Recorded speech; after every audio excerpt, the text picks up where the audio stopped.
Plato, Aristotle, Greek philosophers who used their minds to understand the world around them, what did they conclude? That there was no God? No. Aristotle and Plato and others concluded that there has to be a God. So if it was so illogical, how could the masters of logic come to the conclusion that there has to be a God? So we say, no. It's you saying there's no God that is in a state of illogic. You are illogical. Your ideas are illogical. Logic points to the absolute existence of God. There has to be a God. So we can take them. They say, okay, what is your evidence? What is the proof? How do you logically come to the idea that there is a God? We can take it from what they call the ijma' principle. Ijma', we know in Islamic law, means what? Consensus of agreement. People agree. All the people agree on something becoming Islamic law. Well, this was really in the case of the Sahaba and leading scholars, etc. So using this principle of ijma', we say, if you travel around the world, everywhere people believe in God. Everywhere, every nation, historically people have believed in God. This is something which seems to be by ijma'. Everybody has a belief in God. Sure, the belief might be distorted, changed, variations, but the basic belief in a supreme being is there everywhere.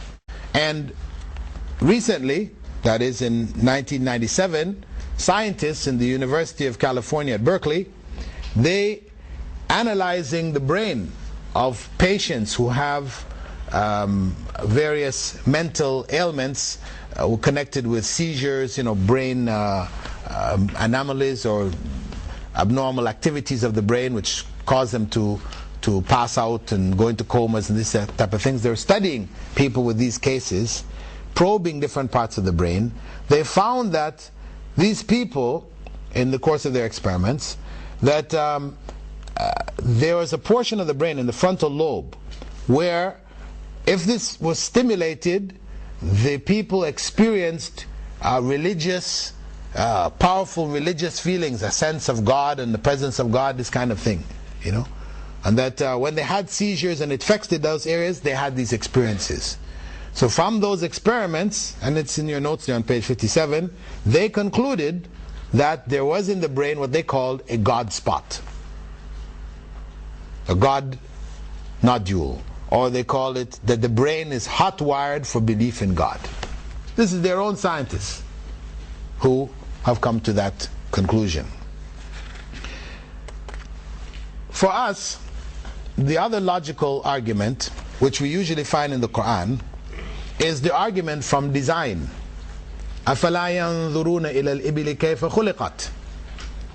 Will they not look at the camels and how they were created? Allah created the camel in a special way.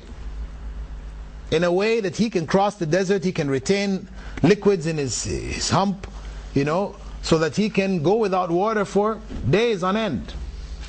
The way his feet are made to walk on the hot sands, which normally you couldn't handle, no other animal could handle it. So many different characteristics which make the camel unique, designed specifically for the desert. When Allah says, look at that design, He's saying that you had to have a creator, you had to have somebody who is going to design that. This is not something which comes about by accident. Right? And this is the argument really of many of the Christian philosophers, etc., is around the argument from design. That design indicates a designer. Of course, the counter argument is that no, design could come from chance, from accident. Sometimes if you're painting, you splatter some paint on the wall. Somebody says, hey, does that look like a hand? Does that look like a head or a foot or something like this? So splattering paint on the wall, you can get some things which look like things, design things. But we say to them, okay, that can happen, but do you think that you could mix paint, different colors of paint in a bucket, throw it against the wall, right? And how many times you throw it? You throw it 1,000,000 times, or however many times you want. You throw it against the wall. Do you think that at any time you will accidentally come out with Leonardo da Vinci's what's that, Mona Lisa? You think that's going to happen anytime? By accident? Just keep throwing. They say yes. Yes.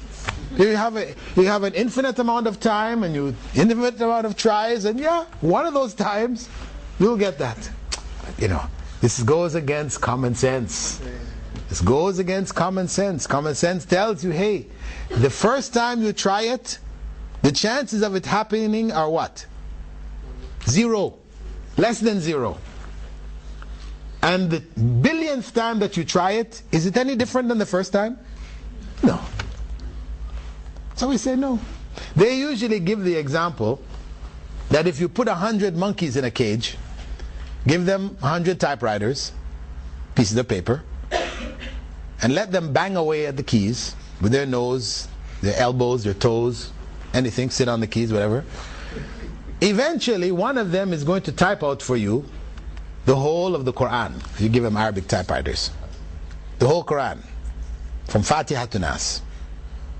They usually give the example of the Bible. I'm just giving it in our context. Quran has more significance. The chances of that happening, we say 0. Don't tell us. Don't tell us that this is possible. This is not possible. But for them, anything is possible. And the whole issue of the Big Bang, this is what they're talking about, isn't it? A massive explosion of matter producing this world, with all the complex organisms and everything in it, from a massive explosion. We say to them, listen, common sense tells us that explosions produce chaos. They don't produce order. You take atomic bombs, you drop them in a junkyard. Right? You have a junkyard where they have bits and pieces of cars. You drop atomic bombs in that junkyard. Do you think there's a chance of one time that atomic bomb exploding in the junkyard and a Rolls Royce pops out? Door open, keys in the ignition, engine purring, you just need to just get in and drive away? Do you think there's a chance of that happening? No. But that's what they're saying. Human beings who are 1 billion times more complex than a Rolls Royce being produced by the Big Bang. That is totally illogical. Totally unreasonable. That's why we say for them, they try to bring their thing as a logical thing. Is no. It goes against all logic and reason. When we see design, we assume that it was created by a designer. Somebody did it. You're walking on the beach, you see footprints in the sand, you don't stop to think, how amazing. The tide came in, sunk into the sand, and made a footprint. Look at that. No, you automatically assume somebody walked there ahead of you. That's your common sense. And for the Arabs, the ancient Arabs, they put it, in a way, this is before even the Quran was revealed. They said, Al-Ba'ra yadullu ala al-Ba'ir. That camel dung indicates the camel. Meaning you're riding out on the desert, you come across a clump of camel dung, you don't stop and think, how amazing! The sand, rolled itself into a little ball and, some things fell on it or whatever, and here you got thing looking like a camel dung. No, you assume a camel went by and did his droppings. Right? That is common sense. But they want to say, no, maybe the sand did blow it. Did roll together. Something did fall on it, and that's how it happened, No. We say this is illogical and unreasonable. So, the argument from design indicates really there had to be a design. In the Quran, though, we do find in one place a purely logical argument that goes beyond the concept of design. It goes into creation itself. We find it in Surah Tur, verses 35 and 36.